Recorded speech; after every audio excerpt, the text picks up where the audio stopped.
Good afternoon, ladybugs and yellow jackets. Welcome to this Friday's episode of Author Reads here on Fae Productions. I am your host, Fairy Princess Lolly. I'm glad to be back with you this Friday. It's terrible and rainy outside, but what do you think? This is my festivity for today. I think I've got some Luna Lovegood librarian going on. So, before we jump into our show today, first, please, everybody, if you're watching from home, wherever you are, hit the like, subscribe, and ring the bell button. We have so many things going on, especially between now and the new year. We've got tomorrow, which is our virtual event for the Yuletide and celebrating that. That'll start at 6 p.m. here on the channel. We'll be live streaming a bunch of different things, including the burning of a Yule log. And if you want to participate in that, then you can find the links in the low bars of our videos. And then on Sunday, we will have handmade home shopping. And then, of course, back on Wednesday, for Fae News. And also, I'm starting the reminders early here. We have, as you've seen here in the ticker, we have a New Year's Eve memory jar. And so I know you may have to dig deep because 2020 is a dumpster fire, but please go dumpster diving and find at least one good memory of 2020 this year and put it into our memory jar. We're going to read everybody's good memories out loud on New Year's Eve for our New Year's Eve SnowBall Bash.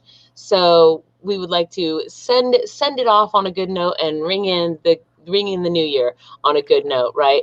So we've kind of hit two birds with one stone, if you will. And also, today's show is sponsored by Pixies Potions, and Pixies Potions is a single mom-run Tacoma-based business focused on healthy alternatives to everyday personal care and pain relief products. They feature high-quality, responsibly sourced ingredients from Better Shea Butter, Majestic Pure Essential Oils, and Nature's Best CBD. And they also focus on small batch handcrafted body. That way you're sure to get quality in everything that you get. They have face and beard care products as well. So please go check them out. Good stuff for the gentlemen as well. They have their full line at pixiepotions.com. And if you are local to the area, you can use the code LOCALDELIVER, all one word, for free local delivery on $20 or greater orders within 20 miles of Tacoma, Washington. So all of the information is in the low bar. Thank you, Pixies Potions, for being our sponsor today. I feel like I'm so I feel like I have to do this in order to see you guys. So I have to look up like this.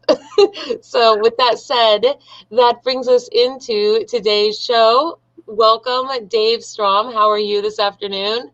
I'm okay. Yeah. So please, if you will, introduce yourself to our audience and tell us a little bit about who you are and where you're from, and give a shout out to anybody that you would like to give a shout out to. Well, I'm Dave Strom. I'm my main work is I'm a technical writer in Silicon Valley in California. I love working with engineers, love working with smart people. I used to be a programmer myself, but I decided I like writing better.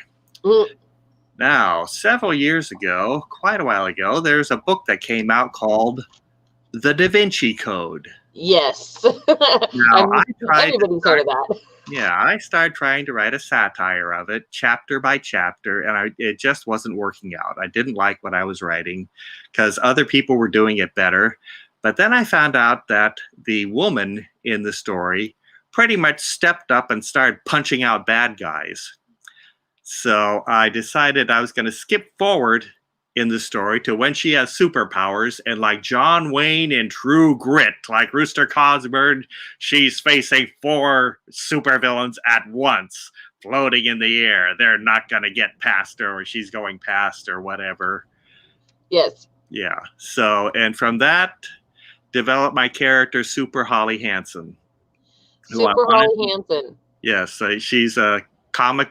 She starts out as a comic book writer, and then she gets superpowers. She ends up looking a bit more like they do in the comics, if you know what I mean, although she does love the long blonde hair. And now she feels like she's not just writing comic books. She feels like she's living in them. So your book, the book that we're going to be, well, as I understand it, we're focusing on two of them today, but one of the ones that we're focusing on, is it a comic book or is it a novel? It is prose. It is novel, but in the back of the book is a heck of a lot of artwork that I've had done by various artists over the years. The artist who drew the cover was a wonderful man named Baton Lash, who unfortunately passed away over a year ago. Oh, wonderful guy. But yeah. Good way to live on, though, in memory, for sure. Well, he has quite a bit of work under his own name. He did a wonderful series called Supernatural Law, where two lawyers defend monsters in the courtrum. That actually sounds really awesome. In the movies, and I did not give them permission, and they go to the supernatural law woman and get this taken care of in court. So tell me a little bit about how, if at all, your technical writing influences what you've got here in the book that we'll be hearing from today. I should say that I put a lot of myself into Holly. Her political opinions, her technical loves. She loves her technology. I love my technology. She always carries a tablet around to write on. I put a lot of that into her. She's kind of me as this 26-year-old superwoman. Like cape and all, huh? Do you ever get to wear your cape to work? Yeah, but they do not use secret identities in my stories. The soups are all just out? They're out, and pretty much they can work kind of like cops or Peace Corps workers. They can join that and be paid for their work instead of having to go into a dark alley at 3 o'clock in the morning. And if you join this organization, you get liability insurance. Oh man. It's funny because when you think about superheroes, they save the world all the time from these bad guys, or they're always catching these bad guys. But the sheer amount of property destruction that happens in the process of doing that is crazy. They're just buildings and cars and stuff is flying everywhere. And you never even know, like, what are your side casualties that you never even get to, hear about, right? So that's going to be in the novel I'm working on. She's in the middle of a fight with one of her big hulking opponents, Harry Headbutt, kind of my version of the Hulk. And she's fighting him, and in the middle of the fight, she gets the phone call from her Batman boyfriend saying, "Don't fight! Don't fight! The president just cut off the liability insurance." Whoops. And then Harry hears that, and he realizes he can smash whatever he wants. Right. And it's going to all be on her. Uh-oh. He doesn't often get good ideas, but boy, oh boy. It's going to be kind of inspired by fights by Jackie Chan in the museum, where he's trying to keep all the art objects from falling over and being destroyed. Yes, I love Jackie Chan too. Oh, he's amazing. Some true art. So tell us a little bit then. Now, so you've got this book here that we're hearing from, but we're also hearing from another book as well. And what is that one? Because you were planning to read from two different publications today. Well, I'm going to read from the one book that I have. And then I've had other books. I've had stories printed in other local anthologies. Oop, there we go. There's a Fault Zone Uplift has a rather sad story in it. It has a sad ending. Well, not everything in life is, Hollywood, I guess. So, Super Holly Hansen and What Goes Up. So are all of your stories then based around the character of Super Holly Hansen? They're based around her or characters in her universe. Like, okay. I've got a story in this book that stars the character Kitty Girl, the little 8-year-old girl with kitty cat powers, who's Super Holly's biggest fan, and those two are just really, really close. Now, where did you get the name Super Holly Hansen? Like, what inspired that name? It started out me trying to be clever and calling her Holly Grail. Ooh, like Holy Grail, Holly Grail. And after a while of writing, I started getting a little bit away from that sort of thing, from the Da Vinci Code idea, although I'm still going to have a hint of that. And I decided I want something that's more like Stan Lee with an alliterative name. Mm-hmm. And I'm 100% Swedish background as far as I know. I've never been tested. I don't know what I got hiding in here. But Holly's 100% Swedish background too. And so I thought I wanted a Swedish name. And so Hans son. There her you father's go. name would be Hans, although she's got the usual thing of losing her parents at an early age. They fall into another dimension. As you do, right? You know, one day walking down the road and whoops. And I should make clear, this is the book I have that's mine out on Kindle. Okay. And then I have stuff in local anthologies like this. A little more links on my website. A little more. You're kind of showing them there. There we go. Yay. There are links to this on my website. Here, let me pull this out of here. There we go. Yes, and your website, all your information, it is in the ticker, and of course, in the low bar. Mm-hmm. Well, I have that on my website under published work. I also have, over the years, I've written bits of fanfic. So Holly had to meet Batman at one point because she's got a real Batman fetish. I like to read fanfic. Have her jump through a dimensional portal, and when she meets Batman, you know, who are you? And she lifts him up and screams, "I'm your biggest fan!" Nice. So I had one other question, and now I cannot remember what it was I was going to say because I got thinking on the fanfic trail. So, well, so for those, I'm about to turn the screen over to you here so that we can hear the reading. And for everybody watching at home, during this time, I'll be on mute. And you guys, I'll be in the chat comments with you. Feel free to ask questions of Dave while he is reading. And then when he's done, we'll take the questions at the end and he can answer those. And then we will have our giveaway. So a little bit of chit chat back and forth there as well. So are you ready to read, Dave? You know what? If I'm going to be looking at the screen, maybe I should read from my tablet. Well, give me a moment to just get this up. Okay. No, you know what? I'm going to read from the computer, but I have to warn you, I may not be able to see the chat or the screen. You don't have to. I will be monitoring. I will be monitoring that, and when we're done, then I will have that prepared for you. Okay, I'm ready to start reading anytime. All right, I'm putting myself on mute, but I can hear you just fine. All right, and I'll still be able to. Okay, there we go. And you can notify me if anything seriously goes wrong. Yes, can you hear me still? I can hear you. Perfect. Okay, this story, I should say, won first prize at the San Mateo County Fair. Congratulations on that. The Intellecta Rhapsody. And I will attempt to stream some music during that. We'll see how that works out. There's a song called The Hungarian Rhapsody, which generally played on piano, and I found a royalty-free version to use. So let's get to it. Super Holly Hansen in The Intellecta Rhapsody.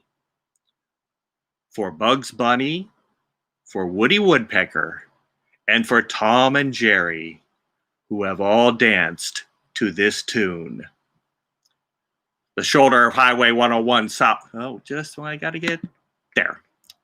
The shoulder of Highway 101 south, 30 miles north of Seaside City, a Saturday, 11:32 a.m. Not again, whined Super Holly Hansen. Kerpow! Went the ray gun barrel poking out of the Intellecta car's dashboard. Ouch! Holly's mighty superheroine face burned and itched and twitched, and her beloved blonde hair was smoking.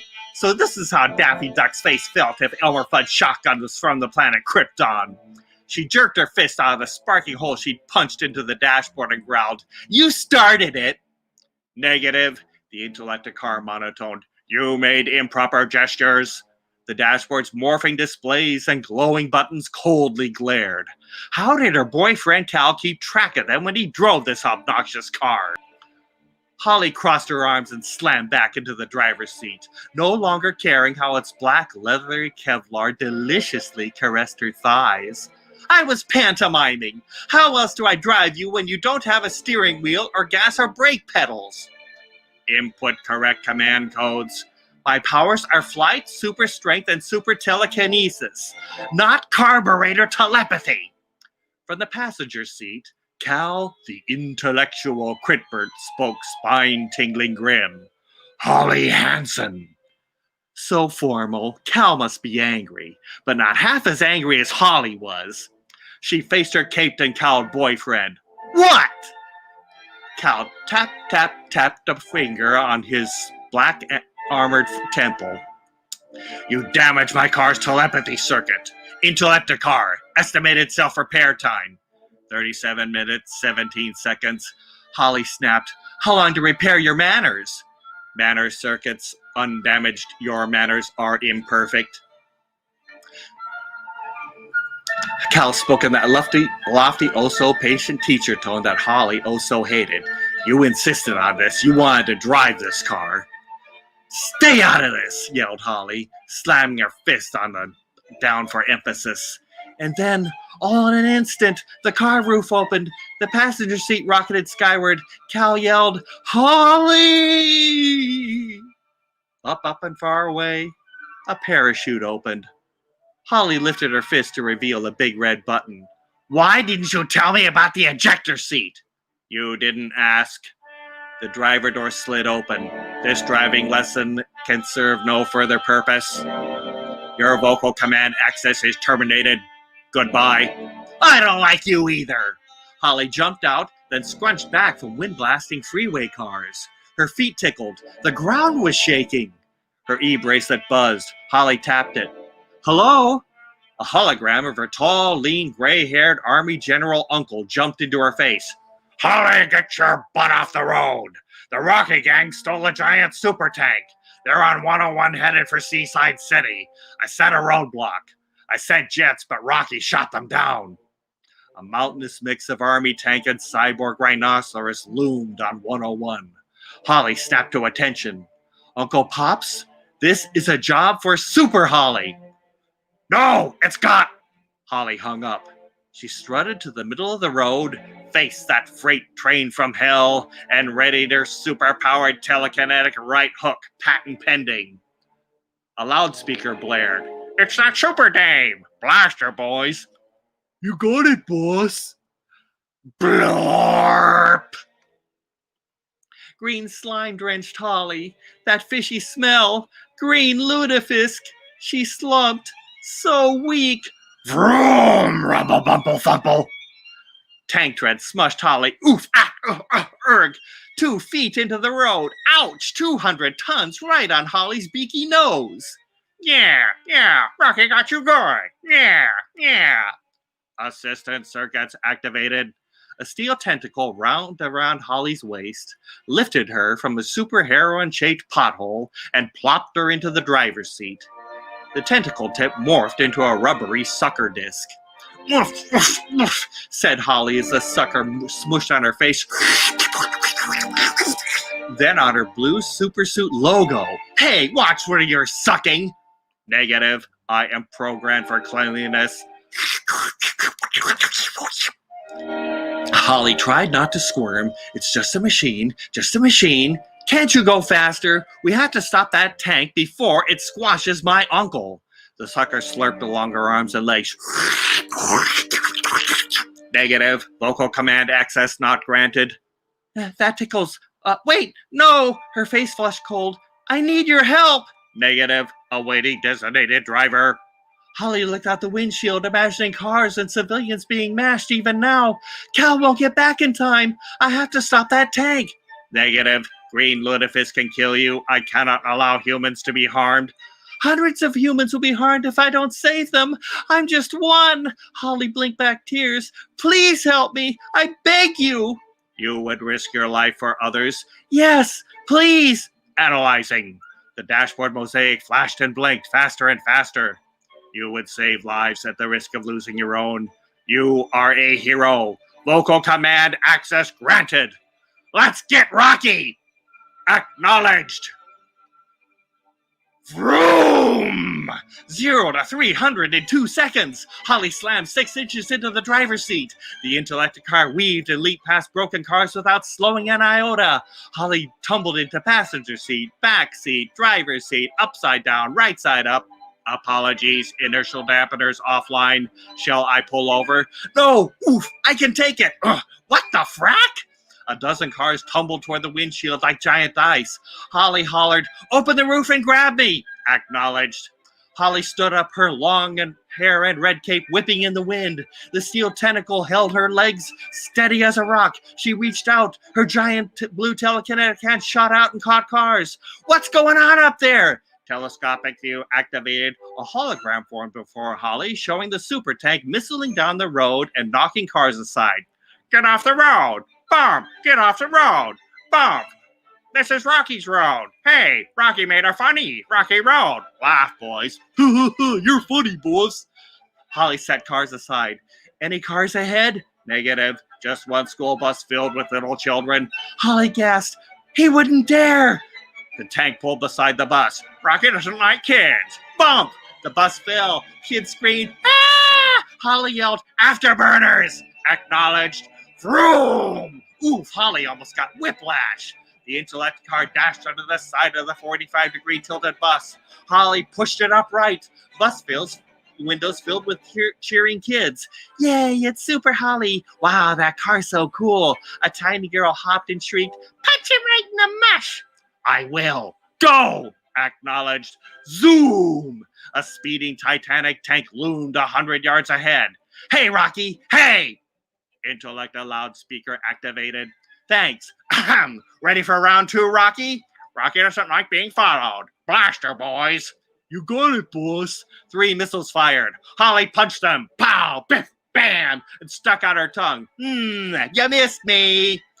The tank's shiny butt loomed larger. Nobody nyash Rocky. Feed her some lead, boys. You got it, boss. Warning, coming in range of lutefisk weapon. Holly yelled, yes, prep the Intellectic cork so that... Holly spat out a mouthful of bullets. Patooey! Your strategy is calculated and ready. Holly petted the car roof. I love you. Acknowledged. Roadblock contacted 40 seconds. Holly reared up to her full 6'1" and shook her fist. Turn around, Rocky, or are you scared? The tank didn't slow. Rocky doesn't listen to dames. Yeah. The roadblock was dead ahead. Hey, Rocky! James Cagney had more gangster in his little finger than Edward G. Robinson had in his entire body. Nobody insults Rocky's idol! Load the green stuff, boys. You got it, boss. The tank's main gun swiveled toward Holly. Rocky's gonna plug ya! Ready? Aim! A gun barrel stuck out the Intellecticar's hood. Pow! A cork clogged the tank's gun. Thort, fire! Kapoop! Green goo gushed out of the tank's every crevice. Blurp! As it ground to a halt.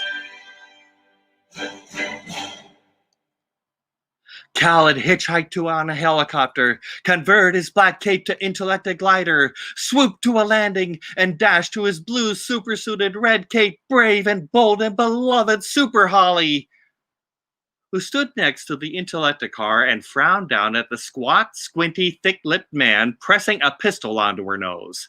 His 3-piece suit dripped with gallons of green goo. You're Rocky's hostage, see? Get in the car or Rocky plugs you, see? Cal sighed. You know she's still bulletproof, right? Holly's fists and biceps tremored. Her big blue eyes blazed and alighted on the open car door. She smiled big, bigger, showing teeth, gums, and an evil, awful, wonderful idea. She cringed like the fearful girlfriend of the movie hero. Eek! But it's dark in there. She crawled over the driver's seat. I'm so scared. Rocky scrambled into the car. Shut up! Rocky's gonna get away! Where's the steering wheel? Where's the gas pedal? The car door closed. Defensive circuits activated. Hey! Zap! Ow! Zoop! Stop! No, no, no! Ah! Kapow! The car door opened and spat out the gangster. Patooey. Rocky threw himself at approaching soldiers. Help! Help! Take Rocky to jail! Get Rocky away from that car and that crazy dame! Polly planted strawberry gloss lip prints on the dashboard. Mwah! So smart. Mwah! So brave. Mwah! I'm so sorry I punched you. Mwah! Forgive me. Acknowledged. I love you. The mighty superwoman nuzzled the dashboard like a loving cat, and she purred. No, that came from under the hood. Cal leaned toward his girlfriend. Holly, I should scan you for residual lutefisk. She pouted. No. A ray gun barrel emerged from the dashboard and aimed right between Cal's eyes. Defensive circuits activated. Cal took a step back. The car door closed. A tall man in a perfectly pressed general's uniform and perfectly cut gray hair marched up and beamed at Cal. Hello, Bat Boy! Cal cocked his thumb at his car. Hello, Pops. Your niece is in there. Pop smirked. She loves your car, but she needs to fill out a report. He raised a hand to rap on the car window. Cal gently grasped Pop's wrists. Sir, I think they want to be alone for a while. Acknowledged. The car purred louder. Hee hee. That tickles.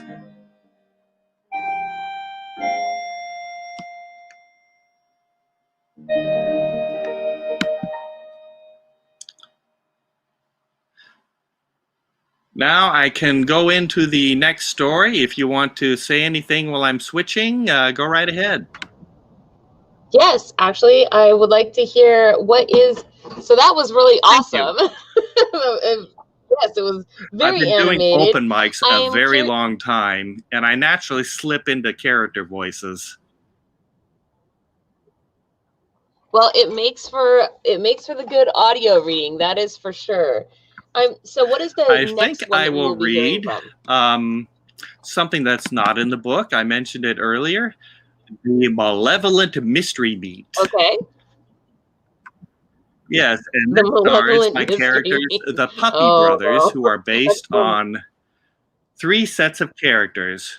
My older brother's nephews when they were younger, 2 boys, 2 years apart, and my cousin's 2 boys, 2 brothers, about 2 years apart, and my cousin's dogs, Tucker and Wrigley, 2 dogs, about 2 years apart. And there's something about the relationship between them. Everything's 2 years apart. What's that? I said everything. Yeah, and there's something about the relationship between 2 boys, 2 brothers, when they're 2 years apart like that, and one's 9 and one's 7. The older one has this slight level of maturity. He's the older brother. He will think a little bit. And the younger one, he wants to just jump into trouble right away. As they do. Mm-hmm. Well, okay, go ahead. Sorry, I didn't mean to cut you off there. Oh, no. I wasn't trying to interrupt or anything. I was going to ask about, I can read part of the story or all of it. It would take about 15 minutes to read the whole thing, or I could read a partial reading. What would you prefer?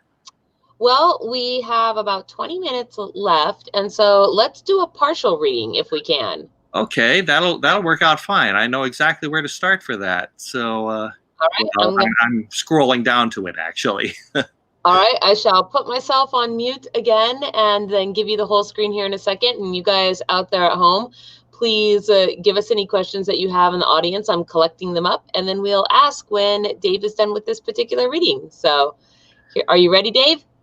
Yeah, I always have to think a little bit about exactly where I'm going to start. So I'll try to set this up in this point in the story at Okay. the Super Kids Elementary School.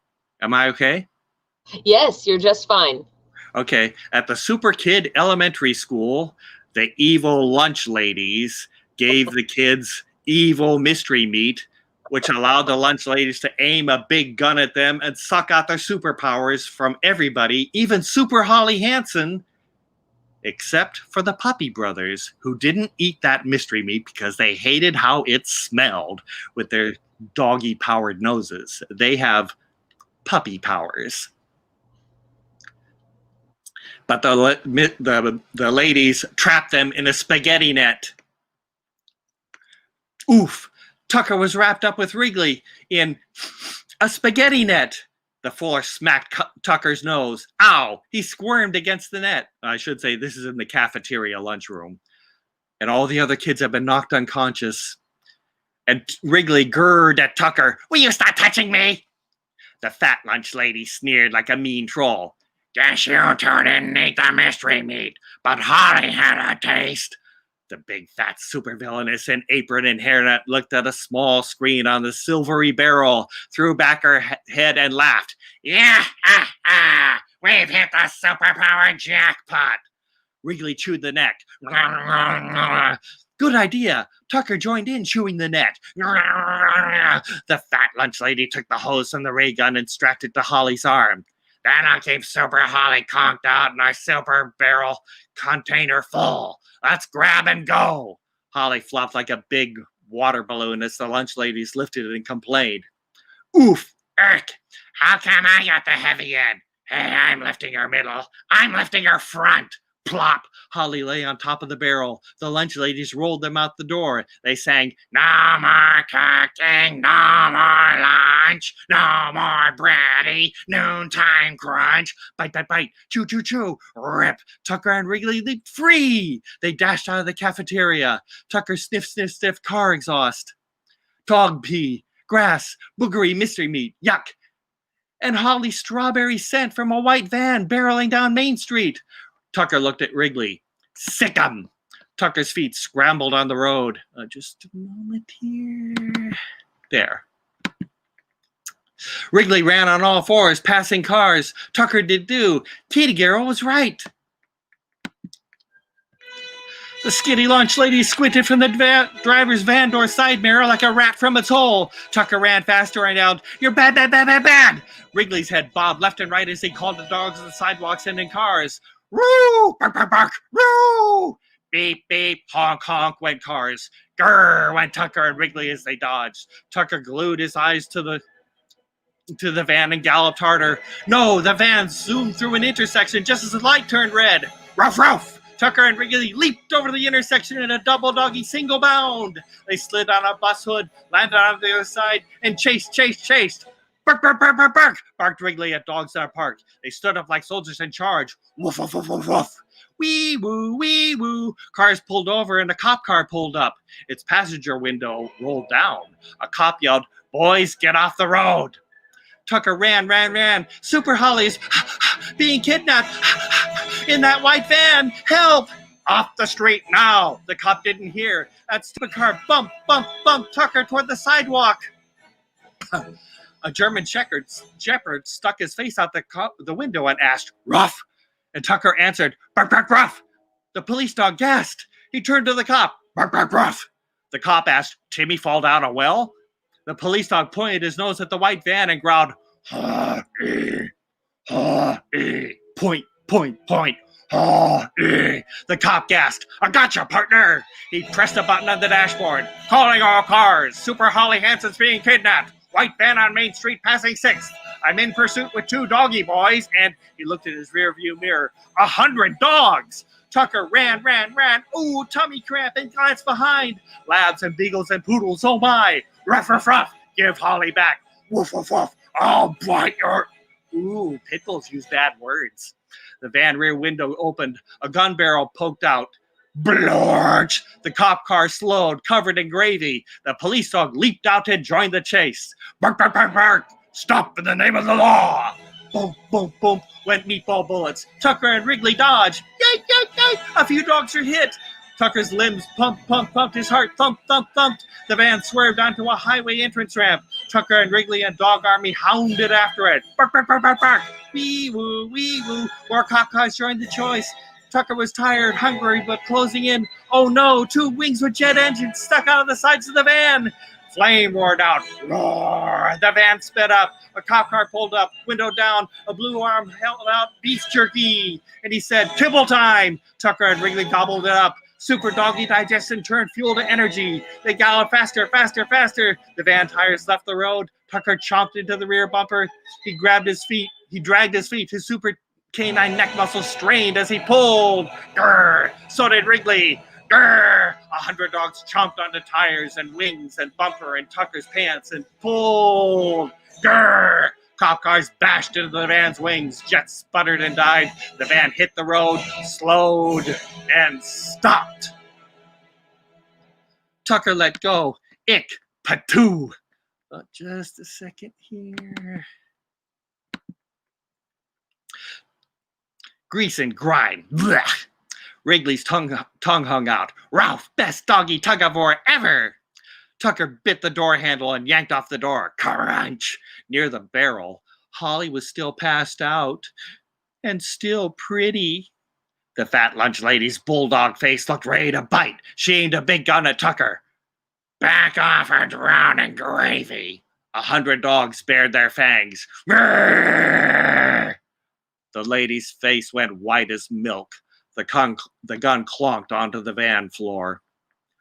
Cops handcuffed the lunch ladies. One cop said, "You have the right to bread and water. If you waive that right, your next meal will be mystery meat." Tucker bounded into the van and chomped that evil hose. Just a second there. Off Holly's wrist. Wrigley hopped onto Holly's tummy. "Wake up, bark, bark, bark." Dog sniffed Holly's face. Long, snaky tongues licked it. Holly sputtered. She pushed dogs from her face and stood up. "Down, boys." She blinked at Tucker. "Are you two okay?" Wrigley wriggled and hopped. "Yeah, we caught the van. It was fun." Holly's big golden bracelet buzzed. A little hologram of Kitty Girl jumped out of it, just like in those cool Star Warrior movies. Kitty Girl pleaded, "Holly, the kids are all right. Please be okay too." Holly smiled. She had nice white teeth. "I'm okay, thanks to the puppy brothers." She reached out to Tucker and Wrigley. Big transparent blue hands extended from Holly's hands. Wow, her telekinetic power looked cool. And hugged Tucker and Wrigley close. "Boys," she said, "when you save the girls, you better get used to this." The strongest woman in the world kissed Tucker. Mwah. Then Wrigley. Mwah. Kitty Girl giggled. "Guys, I think Holly likes you." Wrigley wiped his mouth. Yuck!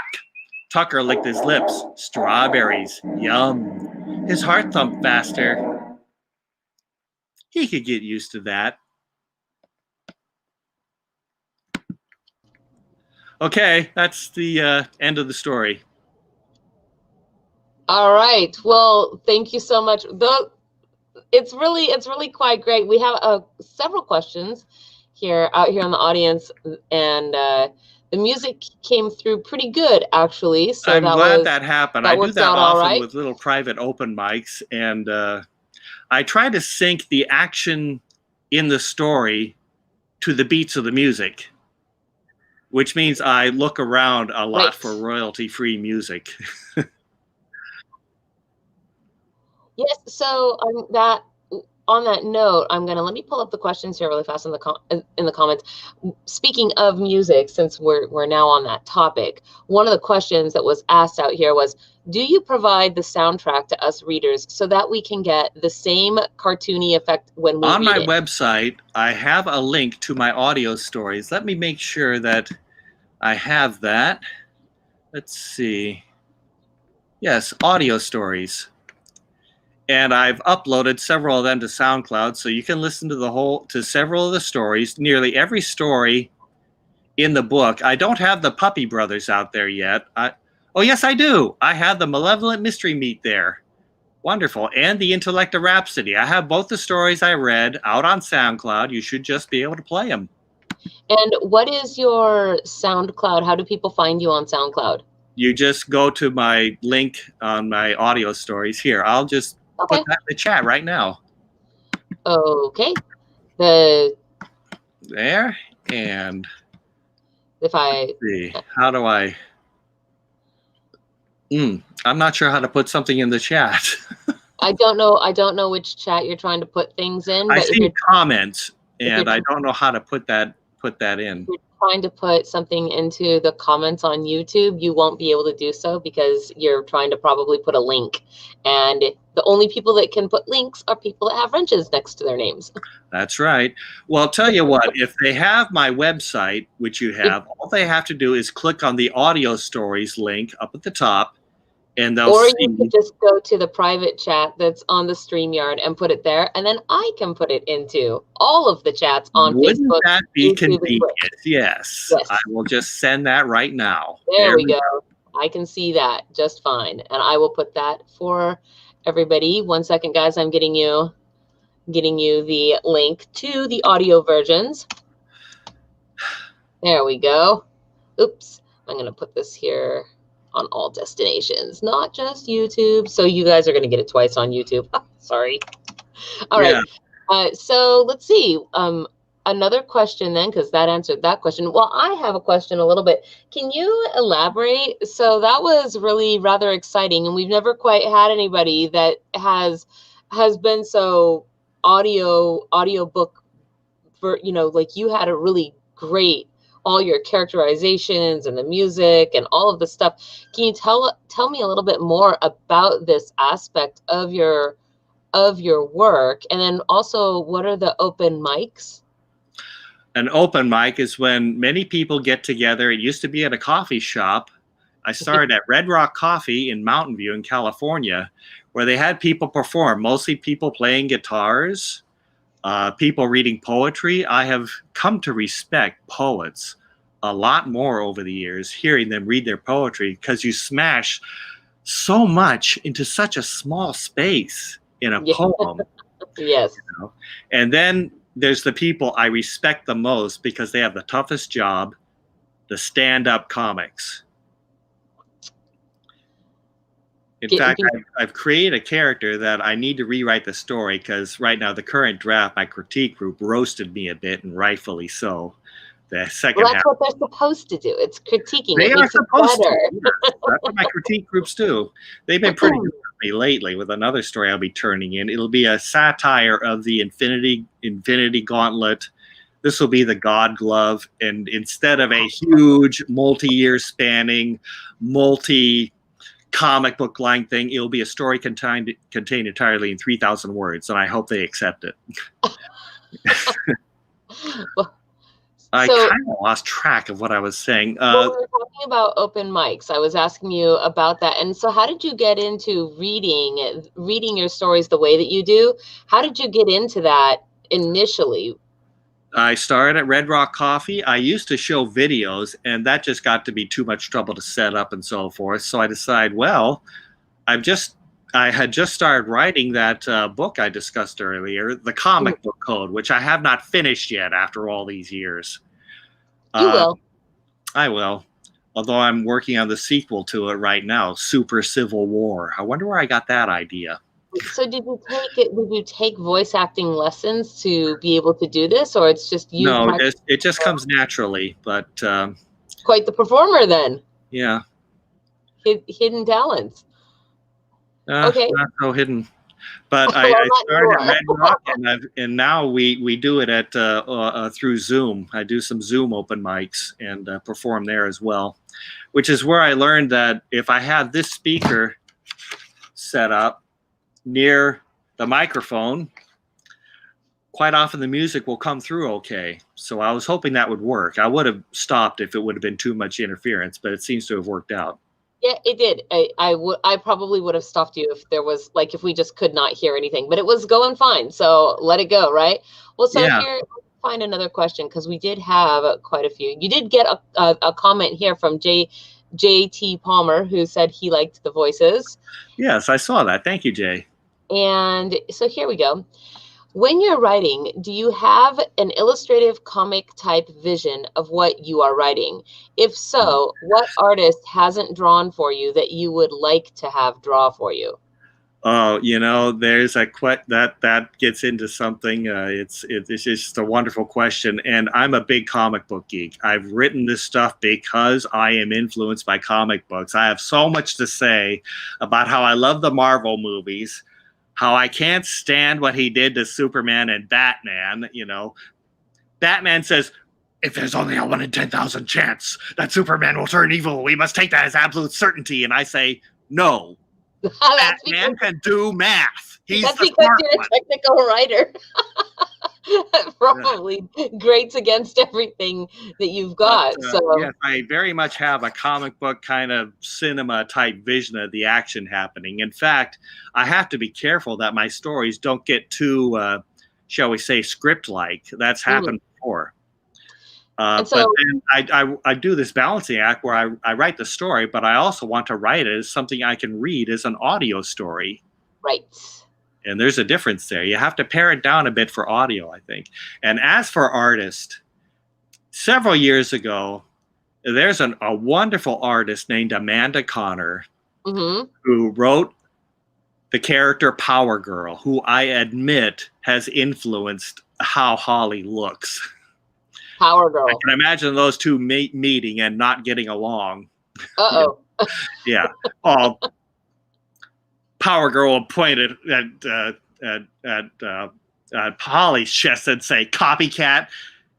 And Holly would point back and say, get a logo, because, Power Girl's costume is open like this. Gotcha. But Amanda Connor she drew the most wonderful artwork, and she knows it's all in the face. She drew the most amazing facial expressions. I would go through that comic, I'd read it, and I'd look for those wonderful facial expressions. Nice. Well, faces are really hard to draw. I could never afford her, keep in mind, and she has her own work to do. But if I had a magic wish, that would be the one I'd want to illustrate it.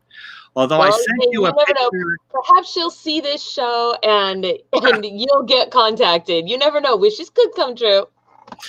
Yeah, I've had several artists at the local Comic Cons illustrate my characters. That's how I met Baton Lash, was at the big San Diego Comic Con and so forth. And really nice guy. He drew that cover shell. I won't say how little I paid for it, but he was just happy to help me out because he was a consummate professional. He sounds like a cool guy. And that's kind of a cool way to also... I'm curious to actually see some of the art that you said was in the back of your book. Will you show us a couple of those pictures? Let's see. Yeah, I'm going to show you one in particular. There's a guy who wrote these stories about these 3 geeks who loved comic books and stuff like that. Yes. And I said, could you draw a picture for me? And I paid him his price, of course. Right. And he drew this. There you go. And Holly is looking unhappy. I drew Holly's dialogue. Holly says, superpose for the geeks, they said. It'll sell your comic books, they said. But I won't get Batman's autograph, they said. This guy says, thou dost make my tummy feel funny. Oh, boy. This guy says, my name is Keith. You're pretty.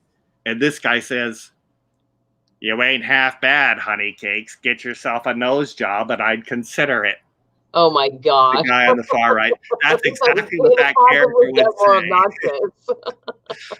And this is one of my favorite pictures because those 3 geeks are just, if you get a chance to go into some comic book back issues, look those guys up. They are just hilarious. So here's another question that we have is, do you hear the music as you are writing your action sequences? For the Intellect of Rhapsody, absolutely. I wrote that piece specifically for the Hungarian Rhapsody. But you kind of hear it in your head as opposed to playing it out loud. I hear it in my head and I'll play it. I've got it in my iTunes, of course. Right. There's another piece I have where this is farther along in Holly's career. She's married her boyfriend, Cal. Those two are just head over heels in love. They're very different personality types, kind of like Felix and Oscar. If you're familiar with The Odd Couple. I am not. It's a great movie. It stars Jack Lemmon and Walter Matthau. It also had a television series. One is real sloppy and one is real neat. And I want Holly to be a slob, and Cal is very super intelligent and neat. But Holly is stopping a bank robbery from a Ma Barker type gangster and her gang of sons that are also robbing the bank. And in the middle of the robbery, Holly's pregnant. She gets labor pains. Oh, boy. And her water breaks. And when I took it to my critique group, the lady said, look, if Holly's water breaks, it won't be just ordinary. It'll be big and super. So it pretty much ranges everybody. And the music for that is Johann Strauss's The Blue Danube. I am familiar with da da da da da ow ow ow ow da da da da da ow ow ow ow. So you obviously are a fan of classical music. Yeah, there's so much of it out there, but it's not always easy to get royalty-free copies of it. No, it's. I like, though, that one of the cool things about, because I love classical music as well, and so one of the things that I like about it, though, is that it is sort of the antiquated version of soundtracks to stories. And so nowadays, you know, we don't. People aren't so familiar with the stories sometimes that go with some of those songs as they are, since many of them have been attached to opera. But you can listen to them and you can always apply your own story, right? That's one of the versatilities of classical music, is that it opens your brain to like letting your imagination run amok. So, hey, look, oh my gosh, it's 3 o'clock. So, oh my. Yes, time really went by fast, didn't it? I told you it would go fast. It always does. This brings us, so I do have one other question out there, I think, and before I ask that question, everybody out there, now is the time. Put your name into the comments, and we will get you onto the Wheel of Win. We're going to do a drawing for a book here after we take this last question, and during that time, I'll be collecting your names up. I'll be adding them to our wheel.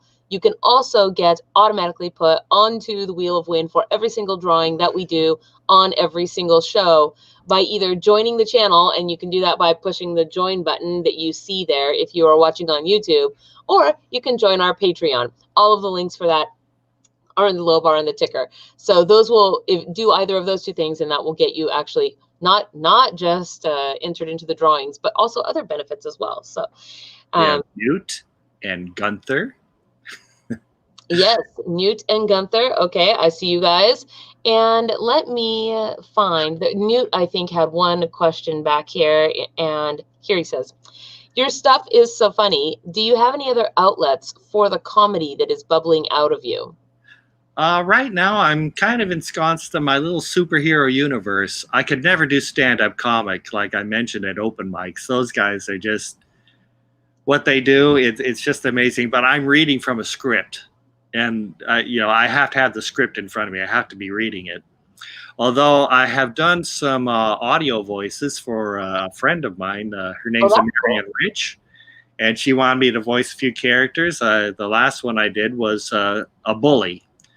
And I kind of did it like a Simpsons bully, you know. Your voice acting range of creating the characters is really quite good. You know what's interesting, though, is I have a Trump-based supervillain, but I wonder just how close I should make the voice, because when I voice it, he's kind of gone off by himself.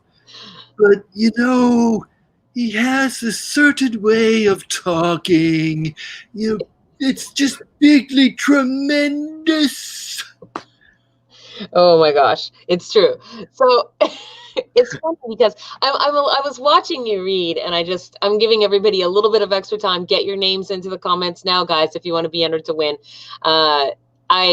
I was watching you read, and I found myself. So I too have some books here. They're actually on the channel that I've done audio readings with, and I too like to do the voices Yeah. with the characters. I just feel that it adds to what you're listening to, that makes it a little bit more interesting than just listening to a plain Yes, audiobook. give the audience what they want. Yeah, you kind of have to like listening to that sort of thing because it is sort of its own. But I was jealous watching you because you are able to move around and I do not have the space. So when I read and I do my audio recordings, I'm right here and I just have to read and I just have to tonally inflect. And I don't get to do all the moving around like you see when you see them in studios recording for cartoons, and they get to be back there with their script on this, and they're moving around and they're doing the thing and the voices. I wish I could do that. I wish I could. Mark Hamill, I've heard when Mark Hamill does the Joker, he really gets into that character from what I've heard. Oh, he's have you seen Mark? Have you heard his Joker voice in the cartoons? I have, yes. Yes. Batman. Right. I can't quite get that, but in my when I was writing my Batman fanfic, I definitely was channeling Mark Hamill's Joker. I can't do that as an audio story because I don't own the characters, but I can do fanfic. Right. Of course. Fanfic is definitely a thing. All right. Well, we've got a couple names out there, and then plus all of the names from our subscribers. So I'm ready to get to the drawing for the Wheel of Win here. Yes. So let me pull this up, which is very exciting. Okay. Oop. And Wheel, where are you? There we go. Here we go. This is our huge list of all of our subscribers. And I just subscribed myself, so if I win, don't give it to me. Give it to somebody else. If you win, we'll draw another person. How does that sound? Yeah. Okay. And Newt, and are there any last folks that are out there that I see? Let me check the comments. I do not see any other additional comments. So you guys, with that then, I am going to go ahead and I can actually take you off the list here. There we go. Yeah, that would be a good idea. Okay. And that should be everybody. So let's put you all on the wheel. Oh my God. Isn't that cool? Fun, huh? Oh, what was that? Hold on. I'm being flagged here on the side for a second.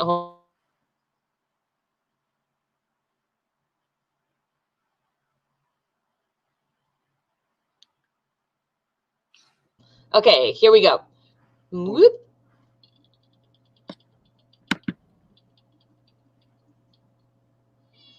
Da, da, da, da. Stormy Faye, congratulations. You are the winner of this afternoon's book, Stormy. Stormy is one of our regular Fae folk around here. So that's pretty cool. I think she'll be happy to have won something. Congratulations. Mm-hmm. Let me bring us back together here. So with all of that said, and Stormy is winning a copy of Holly Hansen in the Bad Hair Day. Mm-hmm. Okay. All right. I believe I emailed you the PDF and a couple of ebook formats. Or I don't know. I haven't checked my email, so they'll have to go straight to the winner. Though I don't take the prizes, so they just go straight to the winner. So how does this work exactly? What do you mean? How does what work? How do we get them the? I will send you her email address, and you will. Oh, well, that'll work. Yeah, that'll work perfect. Okay. Is there anything else that you'd like to say to our audience today before we let you go? Yeah, if you think of ways for me to make money off of this, let me know. I'm just after all these years, I'm still kind of just putting my toes in the water. Well, it's you're one step closer to doing that, and then of course everybody. This is you've been here today with Dave Strom. His information is in the ticker. It's also in the low bar. Please go check out his work, and if you get some copies of that, remember to leave a review. It always helps the authors when you do that. So let me see. I see my latest blog post? I'm reading another story. I'm reading the story. Oh wait, not from here. It's another one. Oh, what was it? Oh yeah, it's the Sinister Soul Surfer, and there's a movie called The Soul Surfer. So maybe I'll have to change the name of the story, but I don't think anybody cares. About a surfer dude whose power is he can jump into other people's bodies, and he jumps into Holly's body, takes her over, and Holly's talking like a surfer dude. And when he saw Holly in the bank, he was in Harry Headbutt, and he jumped for Harry Headbutt to Holly, said, "Wow, I'm surfing those curves." Oh And boy. it's her boyfriend, Cal, who figures out how to get him to jump out of Holly. So that will be going up on your blog, and people can also find a link to that in the low bar. And with that said, please, everybody, hit the like and subscribe. We are on Friday. That means tomorrow is virtual, guys. It starts at 7 p.m. here on the channel. We're doing a whole bunch of things. We have an Elf on the Shelf contest. We're unboxing our Yule Cat socks, and we're burning a Yule log live. All kinds of activities are going on for our virtual 6 p.m. here on the channel. Tune in with us. And then, of course, please remember to, if you are interested in doing so, go put a good memory for this year into our memory jar so that we can read them out loud on New Year's Eve for our SnowBall Bash. So we're going to do a little New Year's Eve drop, and there's the link right there. Also, that link is in the low bar. So thank you for joining us today. It was wonderful to have you on the show. You're fantastic and exuberant reader, if you will. The email address, how will I get that? I'll send it to you after the show. Okay. Okay. Great. And I will forward those. I will forward the book in 3 formats, so they ought to be able to see it somehow. All right. Thank you so much. Thank you. I really appreciate this. Bye-bye, everybody. Bye-bye.